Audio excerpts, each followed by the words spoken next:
चंदा मामा दूर के हुआ पकावे। जेठानी जी, कब से मैंने गुड़िया की आवाज नहीं सुनी। ये सो गई क्या? 10 मिनट हुआ है, रो रो कर सोई है। दीदी, मेरा गुड़िया के साथ बहुत खेलने का मन कर रहा है, प्लीज उठा दो। नहीं नहीं देवरानी जी, बहुत मुश्किल से सुलाया है। आप क्या मेरे लिए भी गुड़िया को नहीं उठाओगे? खिला लेना बाबा, ये आधे घंटे में उठ जाएगी। कौन सा ये कहीं जा रही है? पर दीदी, मेरा मन कर रहा था गुड़िया के साथ खेलने का। किसके साथ खेलना है तुझे बौरिया? माँ जी, मेरा गुड़िया के साथ खेलने का बहुत मन कर रहा था। तुझे कितनी बार मना किया है बौरिया कि इसकी बेटी के पीछे मत पड़ा कर, और अगर इतना ही खेलने का मन करता है तो पड़ोसी का बेटा है ना, उसके साथ खेल लिया कर। लोग कहते हैं प्रेगनेंसी में जिसको ज्यादा देखो ना वही होता है, और तू लड़की के पीछे पड़ी रहेगी तो लड़की होगी ना। आपके मन में जो है वो रखिए, लेकिन कम से कम इस बेचारी के मन में तो मत डालिए। प्रेग्नेंट है, क्या असर पड़ेगा उसके बच्चे पे? तुझसे तो बात करना ही बेकार है। और आपसे भी। माँ जी, आपको ना कोई कुछ नहीं सिखा सकता। जब ये छोटी सी बच्ची आपको प्यार करना नहीं सिखा पाई तो मैं क्या ही सिखाऊंगी आपको। चल बौरिया, अगर आप इसका नेक्स्ट पार्ट देखना चाहते हैं तो चैनल सब्सक्राइब कर लें और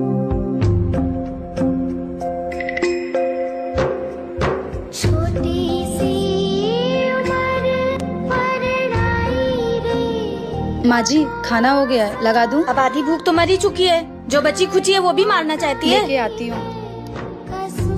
सुन बौरिया, जा तो बाथरूम में कपड़ा पड़ा है, धो दे तो। तेरे ससुर जी बिना मतलब ही मुझ पे चिल्लाने लगेंगे। छोटी बहू का सिर्फ कपड़े धोने का काम था, ये भी नहीं हुआ उनसे। तू तो जब देख उसके ही पीछे पड़ी रहती है। अरे वो प्रेग्नेंट है, नहीं मन करता काम करने का, और जब लड़का रहता है ना पेट में तो ऐसा ही होता है औरतों के साथ। तू क्या जाने, तूने तो बेटी जन्मी है। आप कोई कसर नहीं छोड़ती हो ना ताना मारने में, जब देखो तब 2-4 ताने मार ही देती हो।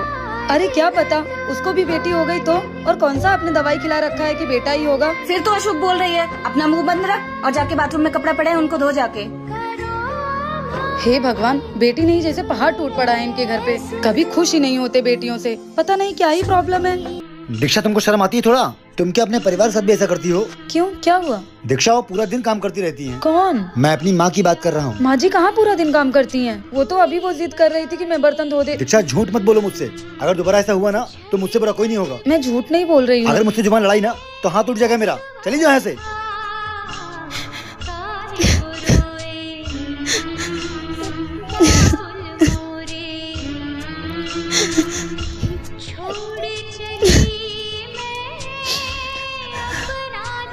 अरे बहू, सोई नहीं अभी तक? माँ जी, आपको बेटी नहीं है इसलिए आप मेरा दुख नहीं समझती हैं, या फिर आप अपने बहू बेटी को खुश देखना ही नहीं चाहती? पर मैंने किया क्या है बहू? सब कुछ जानते हुए भी ना अनजान मत बनिए। कैसी बात कर रही है बहू? मैं तो चाहती हूँ मेरा बहू बेटा हमेशा खुश रहे। आपके चाहने में और ये सब कुछ करने में बहुत फर्क है।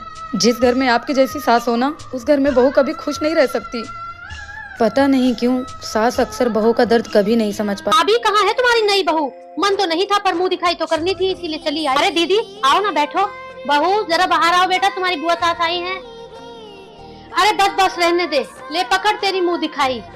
इसके लिए तो 500। मेरे रिश्तेदार की लड़की आती तो मैं उसे मुंह दिखाई में सोने की चेन दे। मैंने तुमसे बोला था ना, मेरी रिश्तेदारी में एक लड़की है, उससे अपने बेटे की शादी करवा दो, पर तुमने मेरी एक नहीं सुनी। मेरा भाई तो भोला भाला है, पर तुम्हारी अकल पर भी पत्थर पड़ गए थे। दहेज के नाम पर 1 रुपया लेकर नहीं आई, बस खाली हाथ भेज दिया माँ बाप ने। दीदी, किसने कहा मेरी बहू खाली हाथ आई है? अच्छा तो क्या क्या लेकर आई है? कहाँ रखा है छुपाकर खजाना? दिखाओ जरा। दीदी, मेरी बहू दहेज में संस्कार लेकर आई है, बड़ों का मान सम्मान, छोटों से प्यार। मैं अपने घर बहू नहीं बेटी लेकर आई हूँ। धन दौलत का क्या है? मेरा बेटा इतना पढ़ा लिखा है, काबिल है, समझदार है, वो खुद ही धन दौलत कमा लेगा। माता पिता ने अपनी सबसे बड़ी दौलत, अपने कलेजे का टुकड़ा हमें दे दिया, और क्या चाहिए? जी ये लीजिए चाय। अरे नहीं, चाय वाय नहीं पीनी मुझे, अपनी सास को पिला।